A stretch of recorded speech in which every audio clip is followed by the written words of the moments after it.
wanted to give you a little update with some details. And, you know, I don't know when you're supposed to make videos and when you're not supposed to make videos, and if it will ever be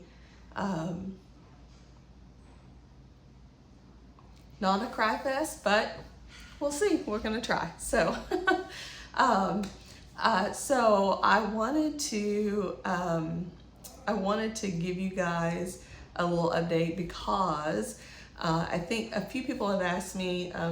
Well, when we weren't hearing from you guys, we thought maybe everything was going okay, but you know, since Scott passed away, maybe things weren't going okay. I'm really sorry I didn't reach out, you know, or this or that. So I just wanted to let you guys know that actually we were just busy, busy living, busy doing things, and learning about treatments, because our goal was to have our at-home plan as nailed down as possible before we left, so that we didn't have a lot of questions and we didn't miss any time after we went home. So we spent a lot of time studying and looking at options and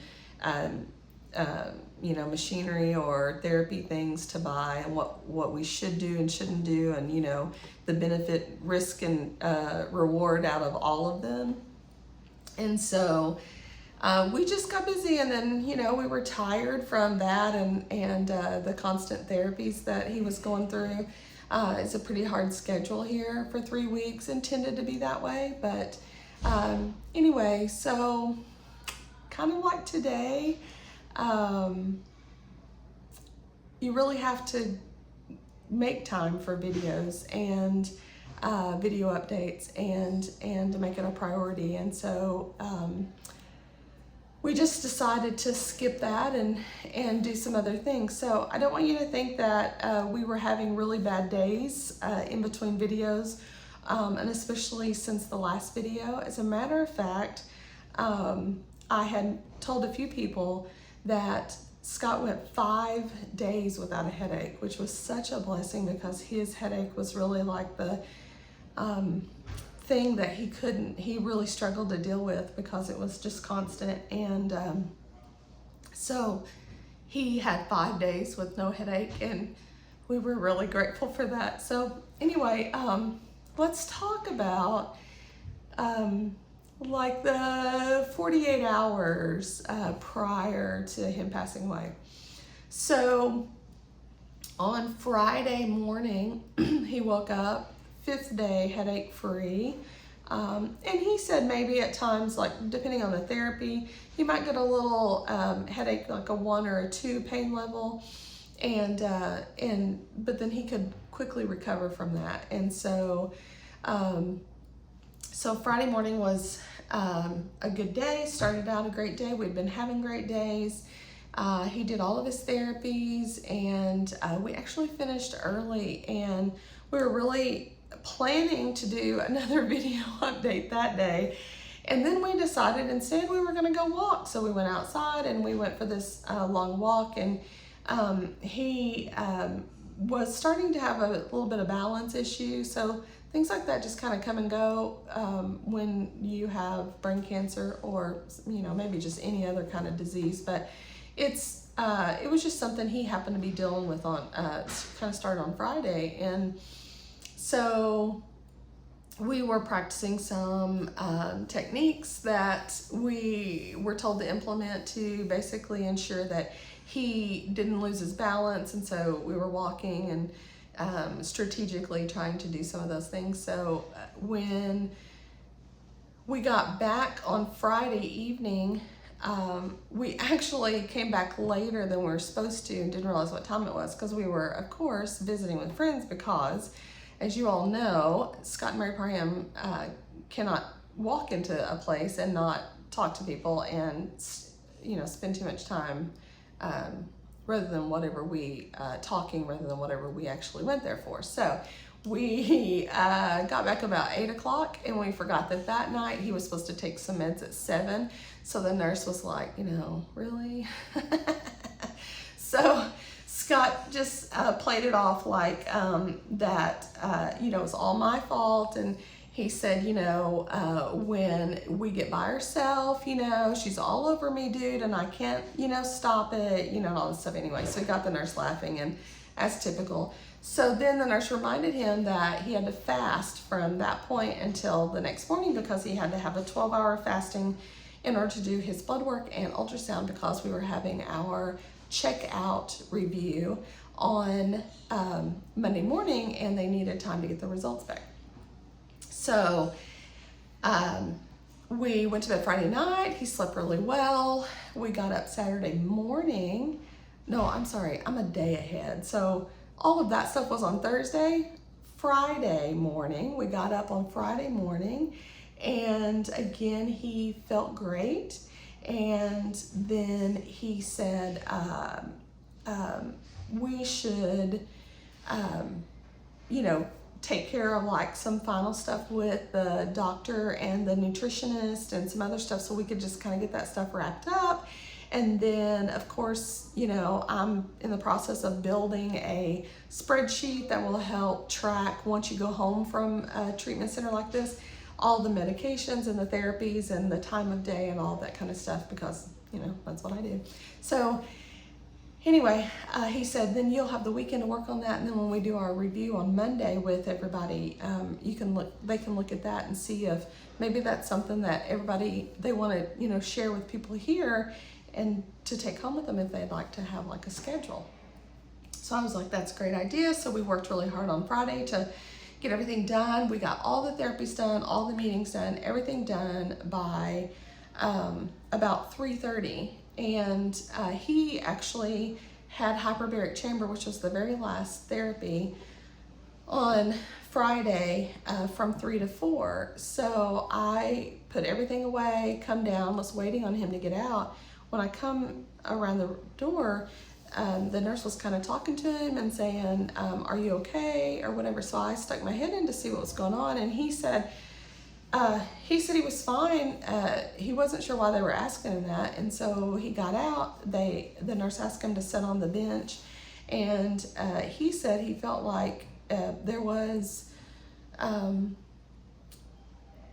maybe like a pressure change that happened too quick or something getting out of the hyperbaric chamber. So I kind of asked some questions. It didn't really pan out that way based on what the nurse in the room told me.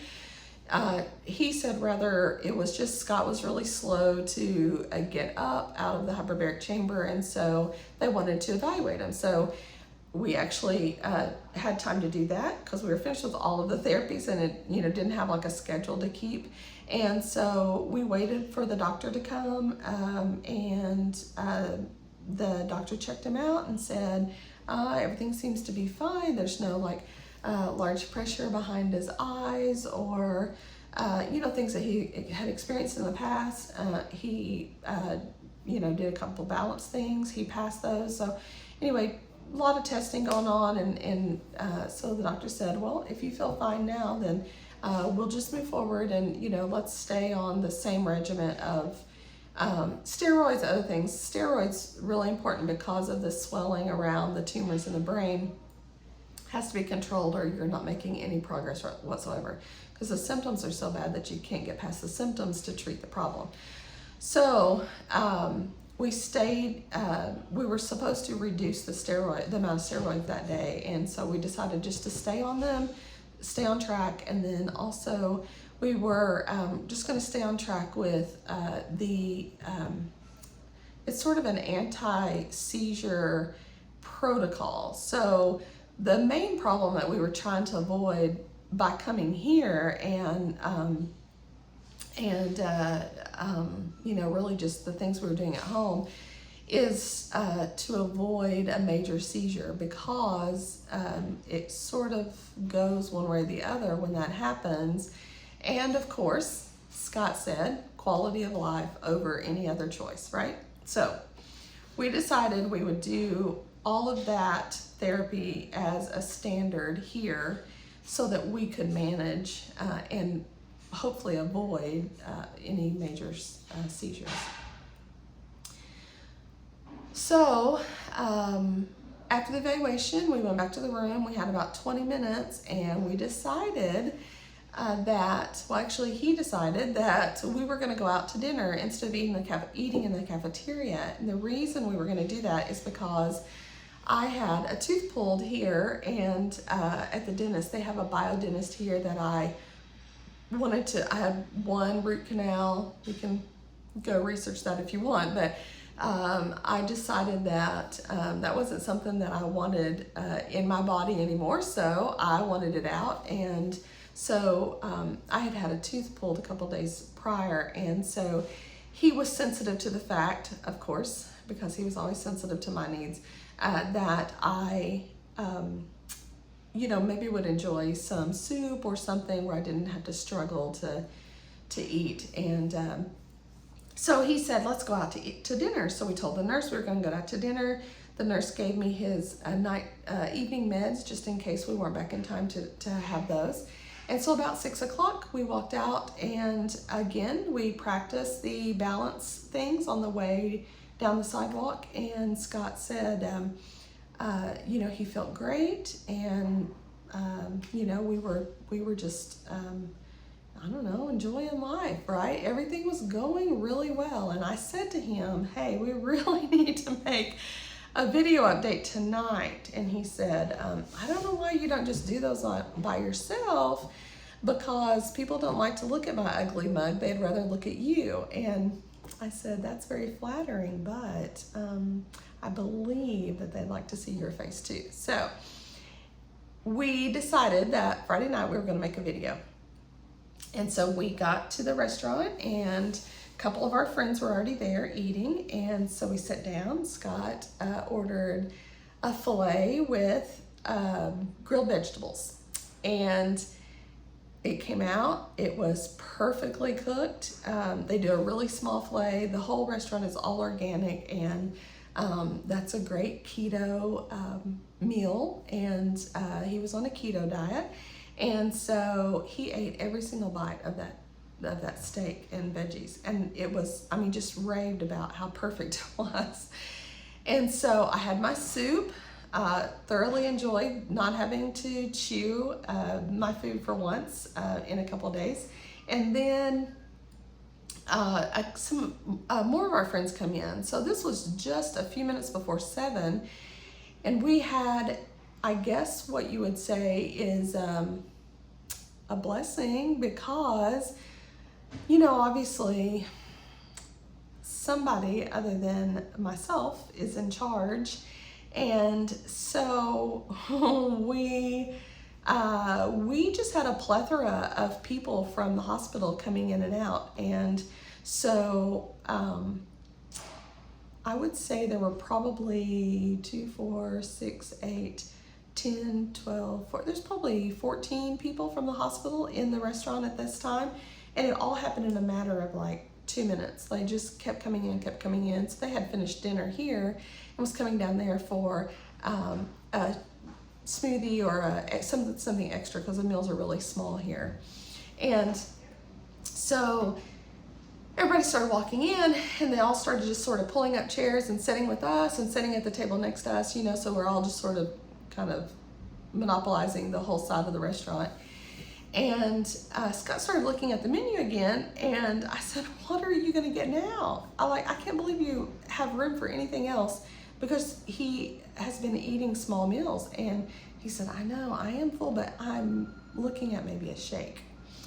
So, which it's not a real shake, it's like a smoothie with protein powder and ice. And so it has the feel and texture of a shake, but it's a healthy thing. So anyway, he was looking at the menu, and 2 of our really good friends that we've made here sitting next to us at our table, Scott said to me as he's looking at the menu, I'm not okay. And I said, okay, what does that mean? Like, are you feeling sick to your stomach, or, what do you mean? And he said, well, and then he reached up and simply touched his eye, kind of like this.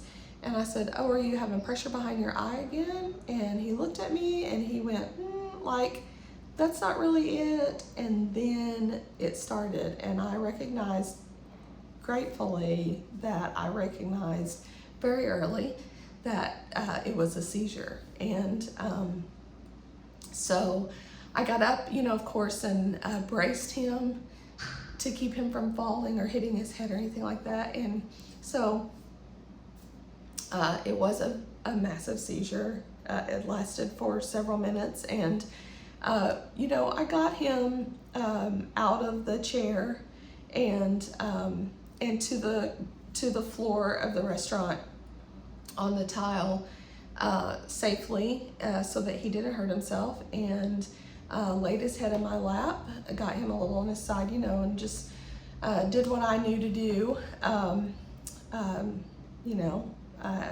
don't know. My training was a few years ago, but I think I remembered most everything. And then I got, because we had so many friends around, I had somebody to go get the doctor, somebody to go get an extra nurse with some oxygen, somebody to fan him so that he wasn't getting too hot because it's hot here, And then I also had somebody to video the early part of it so that the doctor could see what was happening, because I was afraid that I would leave something out if I was just doing it off memory, because I knew I was running on adrenaline at that point.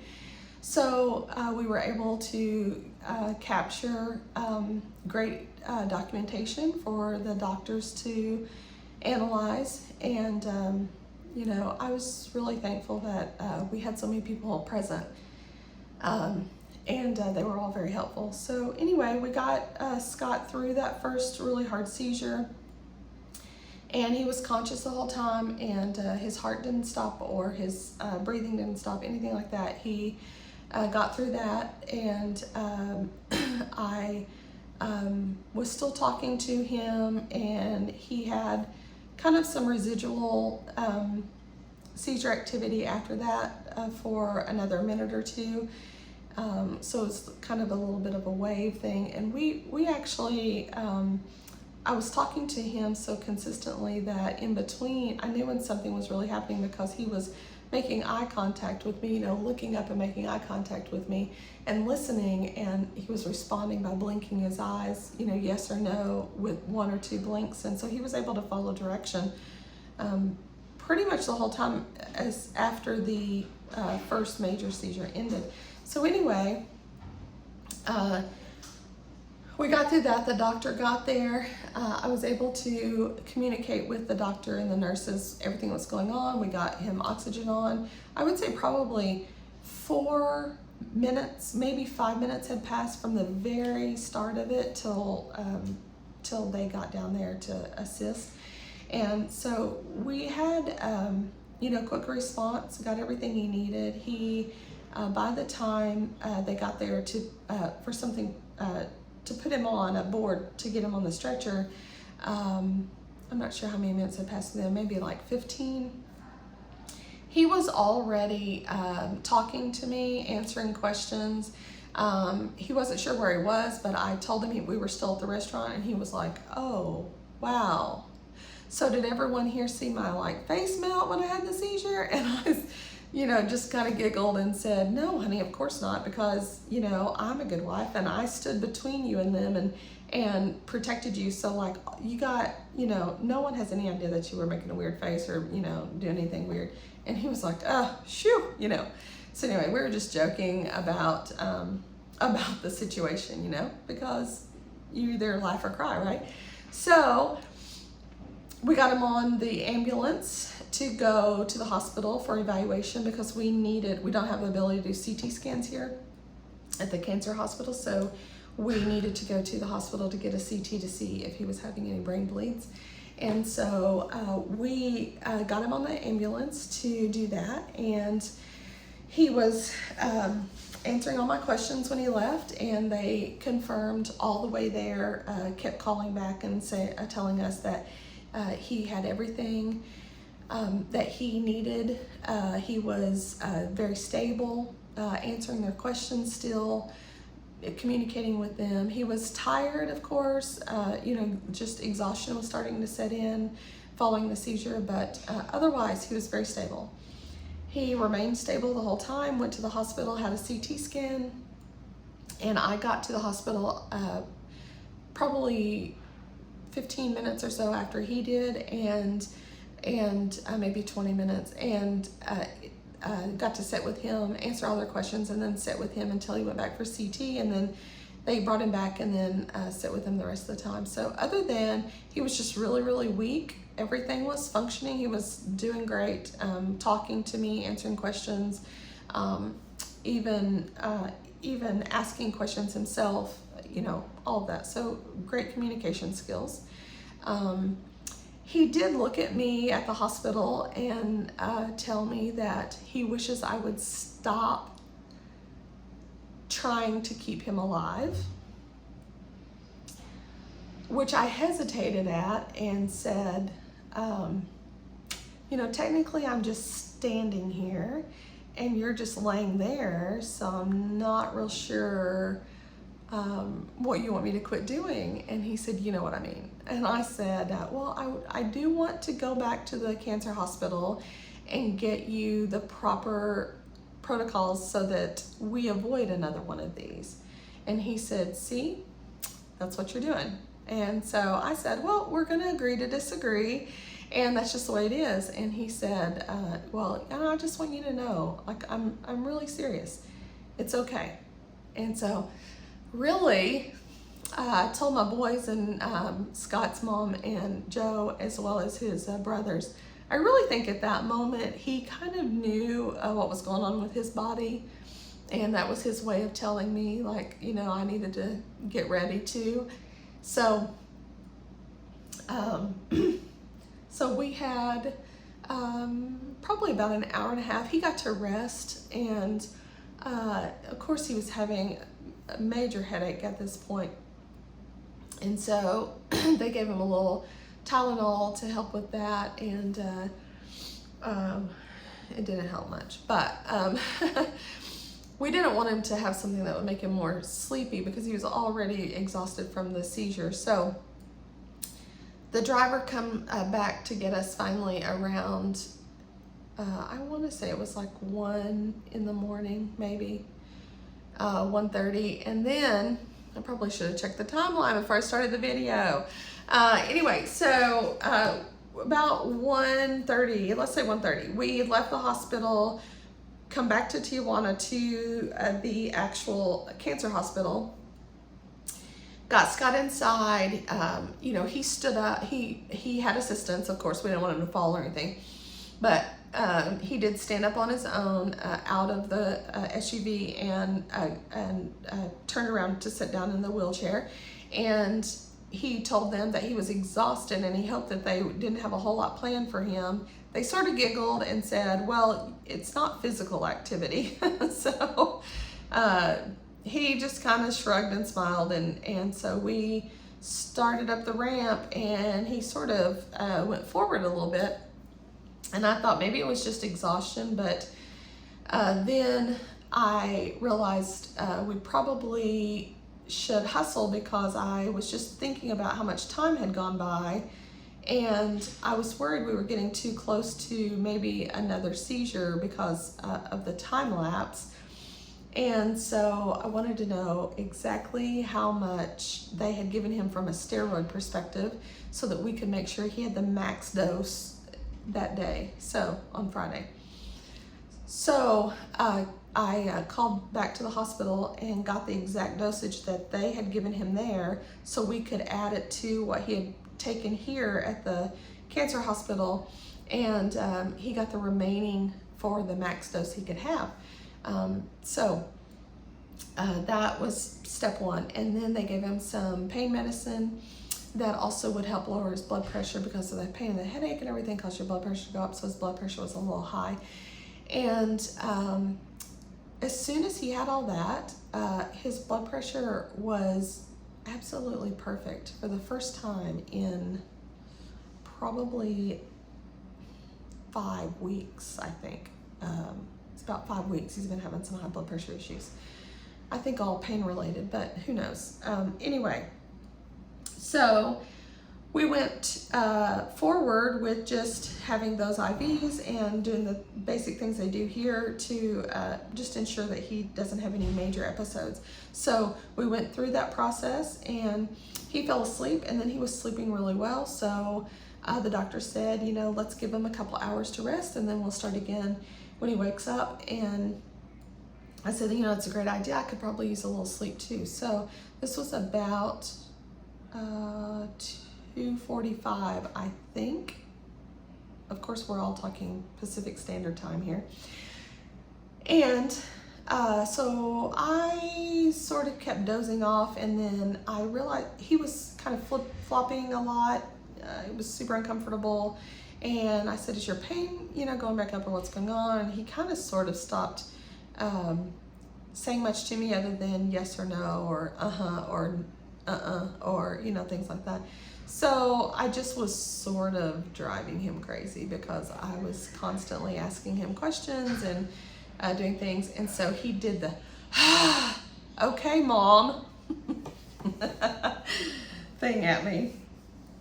So I said, well, you know, it's my job. So then after I got him situated in the bed again, this was around probably 3:30 in the morning.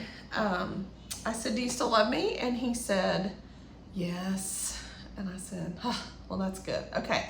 All right. I said, so go to sleep, and I'll see you in a couple hours, right? You sleep a couple more hours, and then we're going to start with some more stuff, IVs and stuff. And he said, okay, honey, whatever you say. And I kissed him on the forehead, and he whispered, I love you. And he said, get some sleep.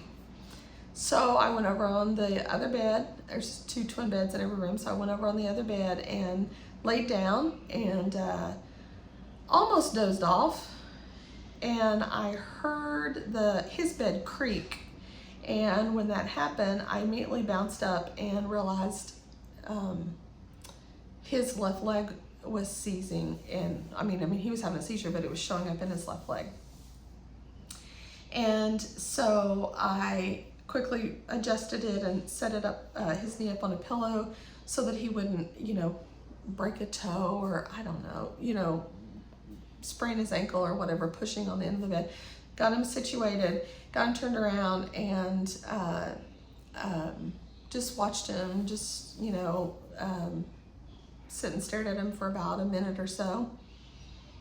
And that's when I realized that he definitely was still having some small seizures. I went and called the doctor, and I said, are you sure there's nothing else we can do? Like, we're not missing anything, right? And I didn't think we were, but, always need to ask. So,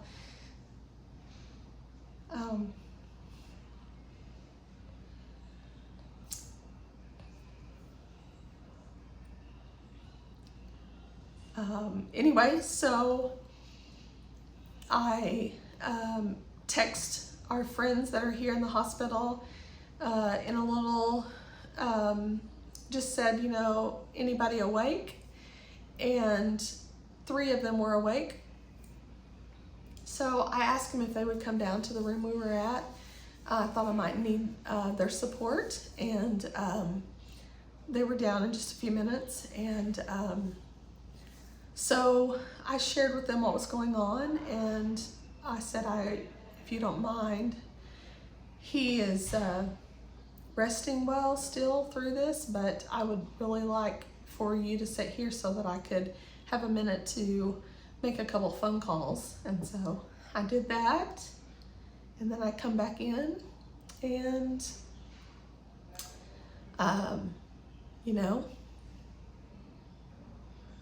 reminded Dr. Parham what he told me, which was that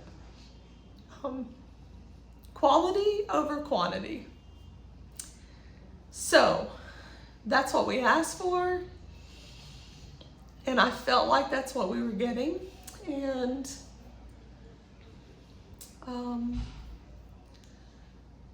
I was okay with the path we were on.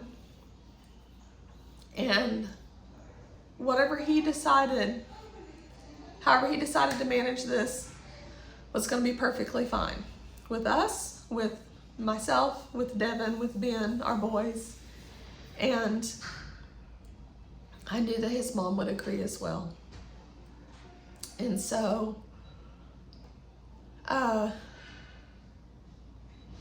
he did sort of make a grunt at me, like, like, you know, he was trying to say or yes. And I said, if you can hear what I'm saying, will you squeeze my hand? And he squeezed my hand really hard. And I said, okay, then I'm gonna call the boys again, and I'm just gonna sit here and talk to you, and you know, this is what we're gonna do. And so I made the phone calls again, and then we just sat. And from that period till the end, it was beautiful. It was with dignity, and he was very calm. Honestly, it was very beautiful. So I told him that it was Saturday morning at this point, and you know, his dad was probably waiting on him to go fishing, so he didn't want to, you know, keep his dad waiting. And I reminded him that I was a little jealous that he was going to go see my mom before me. Which then I said, that's probably something the two of you planned behind my back. So I really do think that he was one of her favorite people. And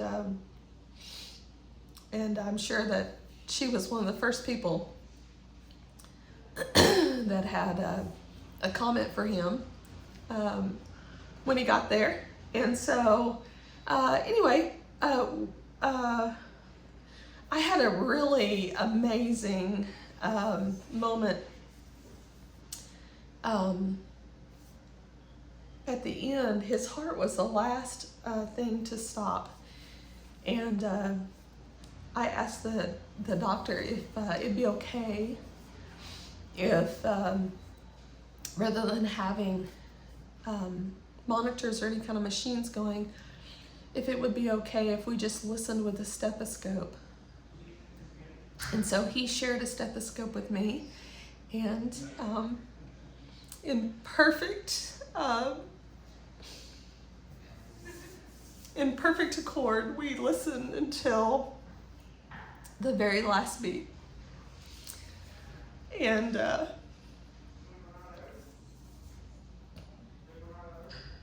I'm very fortunate to have been here with him, and for us to have been in this place, for this to happen. Because at home he would have had to have gotten to a state of needing hospice care, you know, for me to even get close to having that type of opportunity. And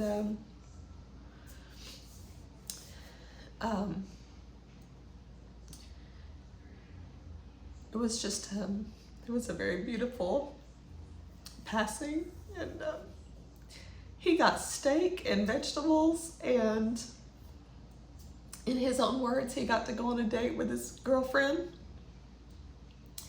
And we really had a great day. And you know, on the other side of it, it's hard, of course, it's hard. I'm worried to death about his mom and our kids, and you know, it really, I really hate that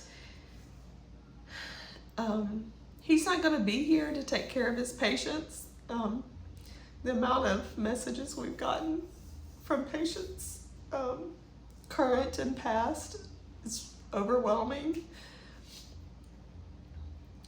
And he just made a huge impact on a lot of people and helped a lot of people. And, you know, I think that was his reward, is just not having to suffer and all of that. So,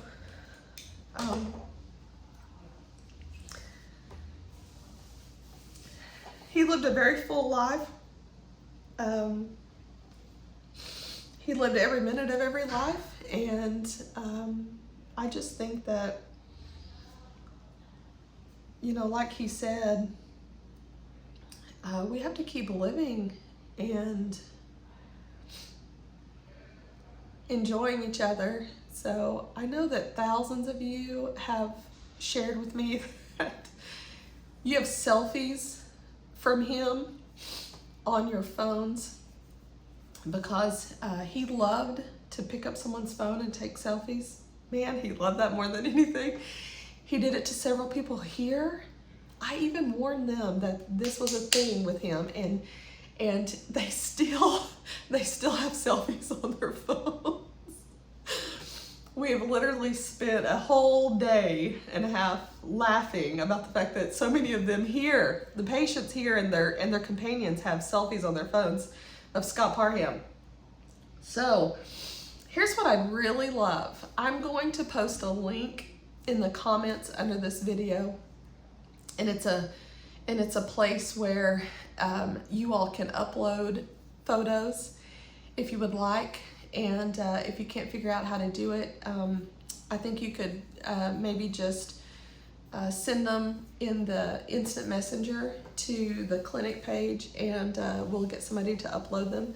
But if you have selfies of him on your phone that, well, actually, you just send anything you have, and I'll filter through them to make sure that they're appropriate, because we also know that he had that kind of sense of humor too.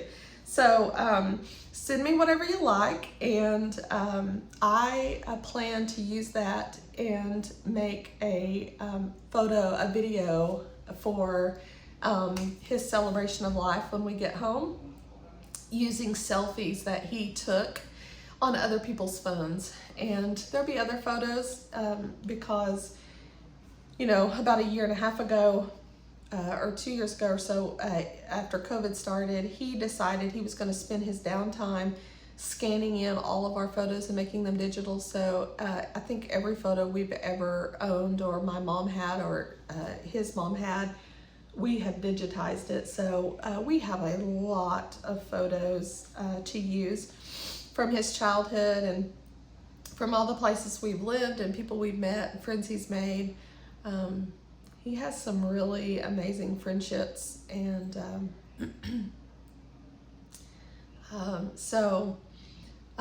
yeah, I would love to have y'all's help with that. I don't know what this arrangements are going to be yet. I shared with his mom last night that when we get back to Tulsa on Tuesday, our son Ben is coming out here to meet me today, actually, and we're going to have Scott cremated, and then Ben and I will be able to fly home and bring Scott with us. And so we will be back in Tulsa in a few days, and then back in Poto probably on Thursday or so. It's kind of the plan right now. So I hope that you guys will bless us with the many, many selfies that he left on your phones, and it will help us in making his celebration of life just that more like him. So we will let you know. We appreciate all the prayers. Really, you have no idea. The comments, the stories about how he helped your family or your children or you yourself, or the things that he did to make you laugh, or how he encouraged you to start a business. All the things that he did, those are very helpful. I know those things, but you know, you forget about the things that a person has done until somebody reminds you sometimes. So It's been really good. I haven't even come close to reading all the comments, but I've read a lot of them, and I've just tried to watch videos and remember how stinking funny that man was, and what a blessing he was. So thank you for sharing and for commenting and just supporting us. And it's not the end of the journey. It's been a beautiful journey. It's just a different journey from here on. And I'm still going to do some videos of the therapies here and all the things that are offered here and what the at-home program is, because I hope that others will take advantage of what's here. It's a beautiful place. It's a beautiful service that they provide. And you quickly feel like you're at home when you're here. And I just think that it's important for more people to know about this and take this into consideration when you're thinking about the type of care you want when you get the diagnosis that you don't want. So we love you guys. We love you guys so much. And we look forward to coming home and celebrating him. So thank you. Thank you. In the next video, there'll be no ugly crying, okay? We love you guys. Talk to you soon.